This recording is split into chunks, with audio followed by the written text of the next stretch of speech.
Hey guys, and welcome back to another Surgical Tech Tips.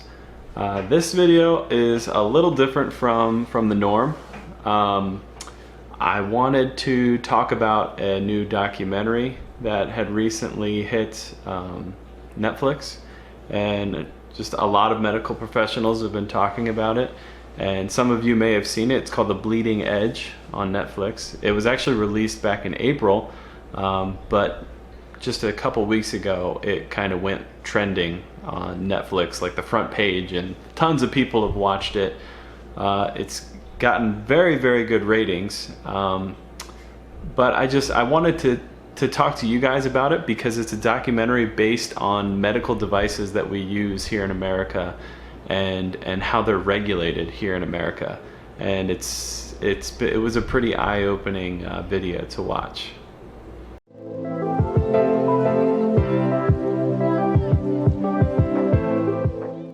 Now I want to kind of preface this video with kind of taking a step back and talking about documentaries in general. When documentaries are made, usually they're made to put a negative light on something. At least that's just from what I've seen from documentaries. I've watched a few, based on like foods and, the medicines that we take and stuff like that, or, fad diets that are out there and how they may harm your body. So kind of preface it with, it's a documentary, so it's made to show a negative light in some manner, as far as this time putting it a negative light on medical device companies and our FDA and how they regulate medical devices here in America. So moving on from that, I just want to kind of give you a little summary of the video. If you haven't watched it yet, I highly suggest you do, but if you haven't watched it yet, it's essentially a documentary following three devices with three separate individuals. One of the devices is the eSure. It's the lady sterilization implant, where they basically implanted this coil into the fallopian tubes, and it kind of scars up the fallopian tubes, so basically a form of sterilization for women. So they follow many women that have had cases with eSure. They follow an actual orthopedic surgeon up in Alaska that utilized an old DePuy Cobalt hip replacement, which was basically a ball and socket hip replacement, and it was chrome cobalt metal, and it was a chrome cobalt socket and head together as a hip replacement. The third one was basically about a mesh, and more specifically, not like hernia mesh, but more specifically toward mesh that's used to repair like pelvic floors and stuff like that, bladder suspension type stuff. And it kind of goes briefly over a couple other devices, like a morcellator and like intuitive robotics and stuff like that. So it does kind of touch on quite a bit of a lot of medical devices that we use day in and day out in the OR. Now I feel like the most important thing that this video touched on for me was the fact that we kind of got an insight into how our FDA regulates medical devices, or I should say how little they regulate medical devices sometimes when they come to market. Essentially, when the FDA was put in place, they had this rule in place for medical devices, similar to drug companies, where they had to go through this pre-market approval, which was, creating their device, testing it on humans, and having like a test group of humans, compiling all the data and giving all that data to the FDA scientists to go through a review process, and then throughout the review process they determine whether or not it's a viable device to be used and okayed by the FDA to be used in the US as far as a medical implant. Apparently, shortly after that rule was applied, a lot of medical device companies argued that there's so much fast innovation going on in medical devices, and there's so many new iterations, and they could be small iterations, but there are iterations happening constantly with medical devices that it was just not fathomable to be able to go through that pre-market approval process for every single device that they need to come to market. So the FDA decided to kind of make like a loophole, you could say, and it was called a 510K process, where these medical device companies, if they were bringing something to market that was similar in some way to a previous device that went through the pre-market approval process, that they would basically get fast-tracked through the process and get their device onto market. So it was meant to be a loophole, or it was meant to be like a fast track for, certain devices, but what should have been an exception kind of became the rule, from what I understand. And they were saying something like 80 to 90% of medical devices now that are approved through that process, through that 510K process.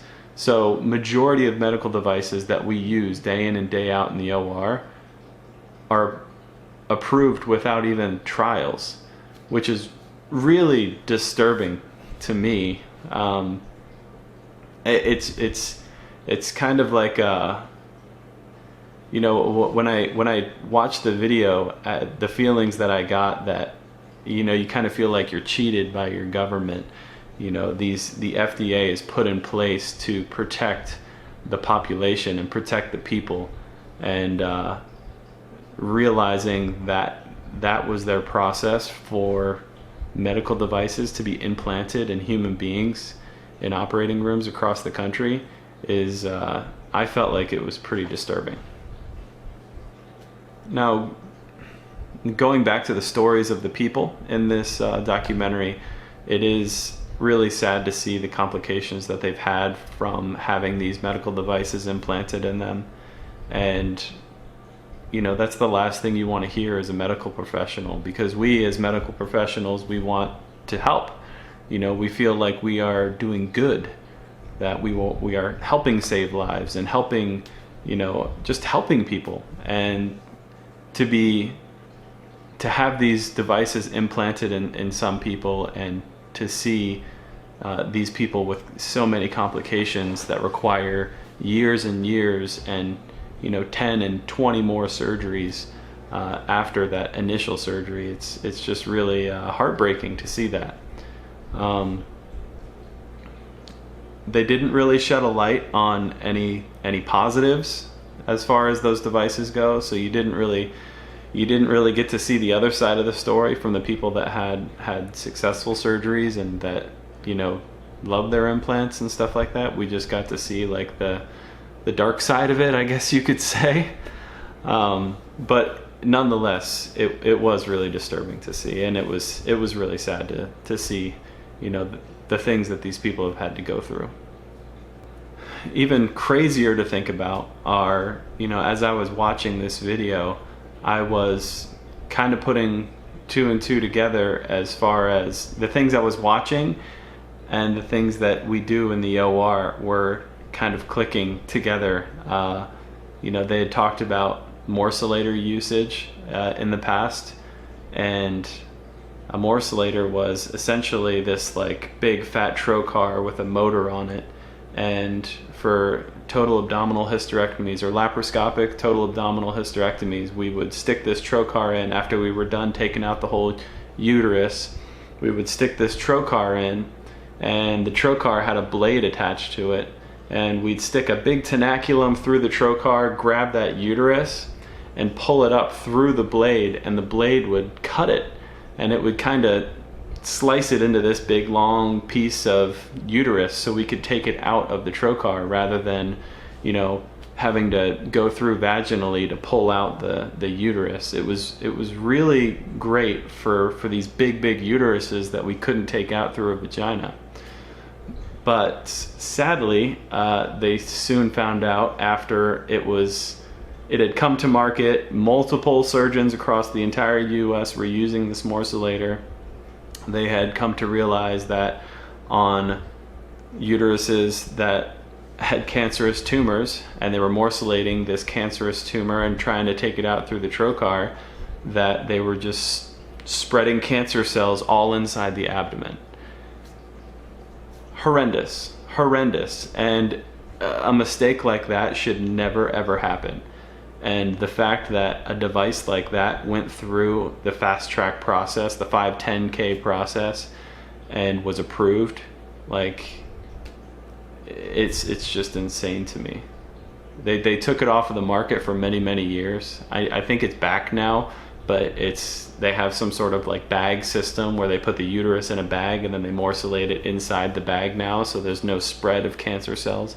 But that's just an example of how disturbing it is in real life, and something that, I mean, I had been in cases before when a morcellator was used. I'm not sure if that patient had, metastatic cancer after that or some sort of abdominal cancer after that. I didn't get any follow-up about that, but it's really heartbreaking to hear that, because we put so much trust in our government and in these medical device companies that now, they're creating new and innovative technologies, but something that the orthopedic surgeon in the documentary stated, he tells his patients, new does not mean it's good. New does not mean it's the best. New just means it's untested.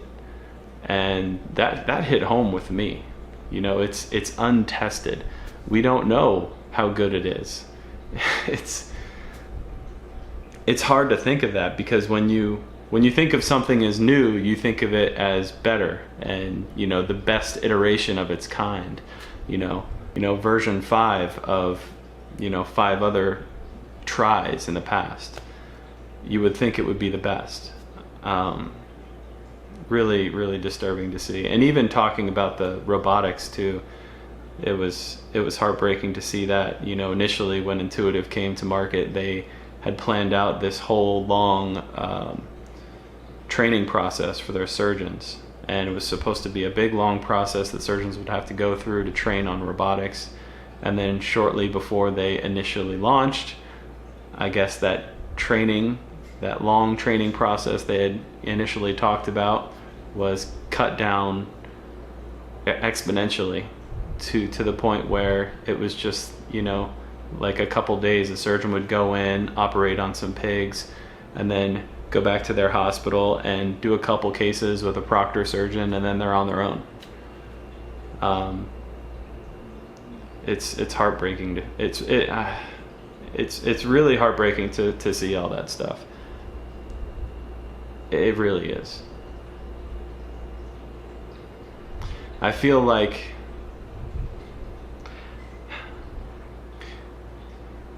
this might be too upfront to say, but watching that documentary and being a medical professional that has been in the room implanting devices in people and being a part of surgery, it almost makes you feel like, like sometimes it's like an experiment, especially for these devices that are going through a quick 510K process and not going through, that whole trial process and trialing it on humans. It's just, I don't want to talk. I can't talk about it anymore. I just wanted to talk to you guys about the video really quick, because it has made some ruffles here in the medical field. And a lot of people have talked about it. A lot of people on surgical tech forums and stuff like that have talked a lot about it. And I just wanted to share this with you guys. So if you do watch it, keep an open mind. Comment down below if you have watched it and let me know what you thought. And if you haven't watched it yet, please do come back, comment down below. I would love to have a discussion with you guys about this video, because it is a really eye-opening experience to watch. Really, you can never trust the government, It's just, oh God. I'll see you guys in the next video. Bye.